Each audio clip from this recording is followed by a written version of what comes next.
Halo semuanya, selamat datang di Pratiwi Channel.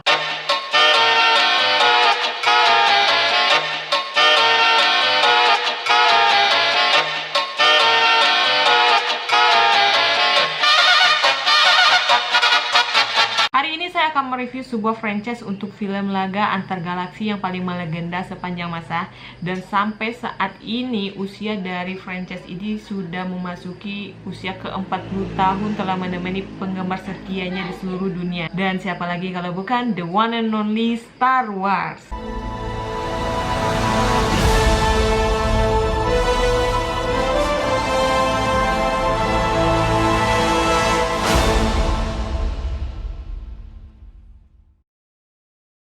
Star Wars sampai saat ini setidaknya sudah memproduksi 9 episode untuk film utamanya dan dibagi ke dalam 3 trilogi. Dan film pertama dari Star Wars ini dirilis pada tahun 1977 dalam tajuk Star Wars episode 4 A New Hope. Nah, perihal cara menonton Star Wars ini menurut saya agak sedikit unik teman-teman. Untuk trilogi pembuka dari Star Wars ini dimulai dari episode keempat, 5, dan 6, baru dilanjutkan oleh episode 1, 2, dan 3, dan terakhir yaitu episode 7, 8, dan 9 yang merupakan era Star Wars masa kini. Bukan masa kini sih, tapi lebih tepatnya ya era Star Wars yang dekat dengan masa yang ada saat ini. Dibuka di tahun 2015 lalu dan diakhiri di tahun 2019 kemarin. Oleh karena itu, sebagai orang awam, saya ingin pula menikmati pergelaran dari film dengan tema peperangan antar galaksi yang bisa dikatakan terbaik untuk saat ini. Dan saya mulai menikmati Star Wars atau menonton Star Wars ini dimulai dengan trilogi paling akhirnya, yaitu trilogi untuk episode 7, 8, dan 9 dalam tajuk Star Wars The Force Awakens di tahun 2015, dan dilanjutkan dengan The Last Jedi di tahun 2017, dan ditutup dengan The Rise of Skywalker di tahun 2019 lalu. So, langsung aja, gak perlu lama-lama lagi, ini dia Star Wars episode 7, 8, dan 9.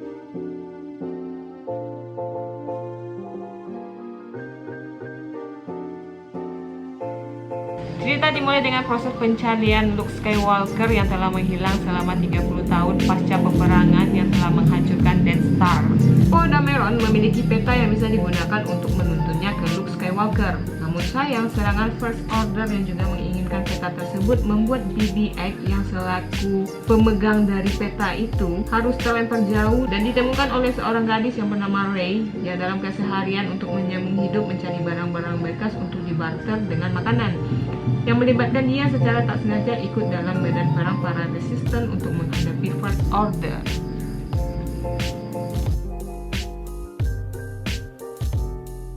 Dan dilanjutkan kelas Jedi di tahun 2017, di mana Rey akhirnya berhasil menemukan Luke Skywalker, dan bersamanya Rey belajar mengoptimalkan kemampuannya sebagai seorang Jedi. Bersamaan dengan itu, First Order juga gencar-gencarnya membabat habis para resisten. Dan di akhir dari trilogi ini, dalam The Rise of Skywalker, Rey dan beberapa resisten berhasil mengalahkan First Order, dan salah satu musuh terberatnya yaitu Palpatine, sekaligus membuat Rey menyandang dan memilih nama Skywalker untuk menjadi nama pengikut di belakangnya. So di akhir film, Rey akhirnya membubuhkan namanya menjadi Rey Skywalker.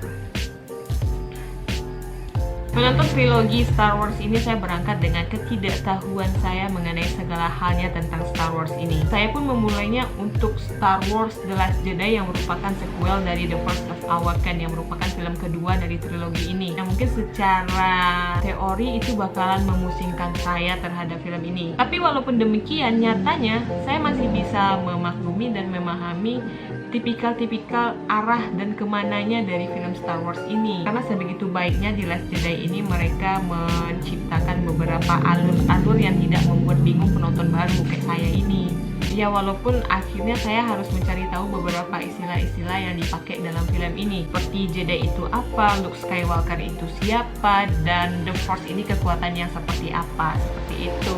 Tapi yang pasti karakter Rey di sini berhasil menjadikan Star Wars another film hero dengan tokoh utama wanita yang punya daya pikat dan tarik yang sangat kuat, yang tidak kalah dengan beberapa film-film hero wanita lainnya, like say itu Wonder Woman, Black Widow, Captain Marvel, dan lainnya. Saya suka dengan karakternya di sini yang dibuat lebih realistik dengan kisah perjalanan dia menjadi Jedi dan Daisy Ridley dengan sangat baik berhasil memerankan karakter Rey ini dengan sangat sempurna. Di beberapa behind the scene pembuatan film ini saya melihat Daisy Ridley dengan kerja kerasnya memerankan karakter Rey ini dengan sendirinya tanpa bantuan stuntman, dan itu mungkin menjadikan sosok Rey ini benar-benar hidup di dalam Daisy Ridley ini. Skill Daisy di sini yang sangat berhasil menampilkan adegan-adegan emosional dengan sangat kuat, like saya mudah sekali keluar air mata di adegan-adegan yang menyentuh emosional itu, makin berhasil mengantarkan karakter ini dengan sangat sempurna gitu.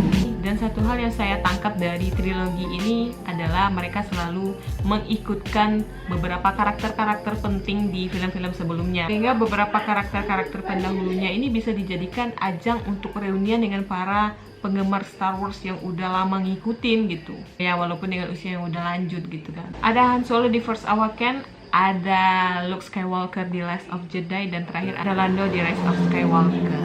Dan menurut saya film Star Wars ini adalah film laga yang mengutamakan drama keluarga dalam pembangunan konflik utamanya. Hierarki keluarga Skywalker di sini juga masih menjadi topik utama dalam trilogi yang ini, sehingga kita dapat melihat duel-duel yang tercipta antara pemain dan karakter yang ada ini terjadi di antara mereka yang masih punya hubungan darah gitu. Presley Han Solo dengan Ben Solo, ada juga Rey dengan Palpatine yang sebenarnya di dalam hierarki kekeluargaan punya darah yang sama gitu. Dan hal ini yang membuat saya suka dengan Star Wars, karena jarang banget film-film hero itu memakai premis keluarga ini sebagai unsur utama dalam ceritanya. Dan menurut saya dengan pemakaian cerita seperti ini, konfliknya itu lebih terasa realistik, sehingga emosional dan dilema-dilema yang ditampilkan oleh para karakter ini lebih nyata aja sih terlihat. Dan juga karakter Ben sebagai villain di sini yang diceritakan masih labil ya, ingin berpindah ke light side atau dark side, itu juga menarik untuk diikuti ketimbang beberapa villain-villain besar lainnya, katakanlah itu Snoke dan Palpatine ya. Karena berdasarkan ini dia berhasil menciptakan konflik yang unik dan berat dengan karakter utama kita di sini, yaitu Rey. Drama Rey dan Ben ini merupakan hal yang paling saya tunggu di film Star Wars ini. Karena dari mereka ini kita bisa melihat pertarungan lightsaber yang sangat heroik di antara kedua orang yang katanya ini punya kemampuan force yang luar biasa ini. Karena menurut saya keunikan dan ikonik dari Star Wars adalah adegan pertarungan lightsaber yang harus ada dan masih ada di setiap film Star Wars ini. Dan kali ini tuh ditunjukkan oleh Adam Driver dan Rey yang dengan sangat berhasil menciptakan koreografi peperangan lightsaber yang benar-benar enak banget untuk diikuti. Udah gitu aja. Dan yang lebih menariknya itu ketika Adam Driver yang ditunjuk sebagai Ben Solo di film ini.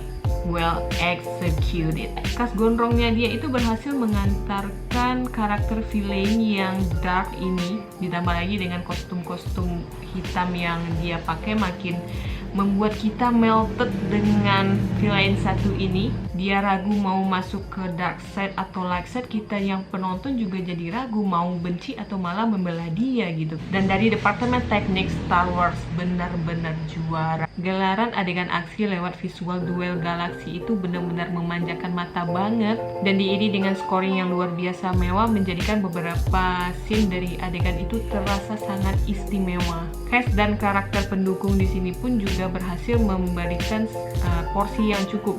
Even itu untuk karakter-karakter alien sekalipun menjadi daya tarik dan daya pikat dari Star Wars ini. Katakanlah itu Chewie atau Chewbacca dan bahkan BB-8 itu diidolakan mungkin untuk para penggemar Star Wars di luar sana gitu kan. Memang menonton Star Wars ini membawa kita ke imajinasi luar angkasa yang biasanya itu sulit untuk dipahami dengan cara yang lebih enjoyable untuk disaksikan. Dan bagi saya cukup dengan trilogi terakhir dari Star Wars ini sudah berhasil menyihir saya untuk suka dengan Star Wars ini. Dan apakah kedepannya saya bakalan menjadi fans Star Wars ya? Siapa tahu. Walaupun terlambat, tapi saya bersyukur akhirnya menyaksikan juga film laga antar galaksi yang luar biasa ini. Karena akan sangat rugi rasanya kalau saya tidak menyaksikan film sebagus dan se-amazing ini. Oke lah ya, segitu dulu review singkat saya untuk film Star Wars era masa kini. Terima kasih banyak untuk teman-teman yang udah nonton video ini. Jangan lupa untuk like video ini kalau misalnya teman-teman suka, dan juga subscribe channel ini dengan cara klik tombol yang bertuliskan subscribe atau langganan di bawah itu. Jangan lupa untuk diklik.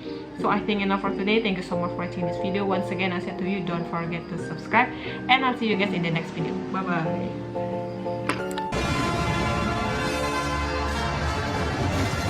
My father has it. I have it. You have that power too.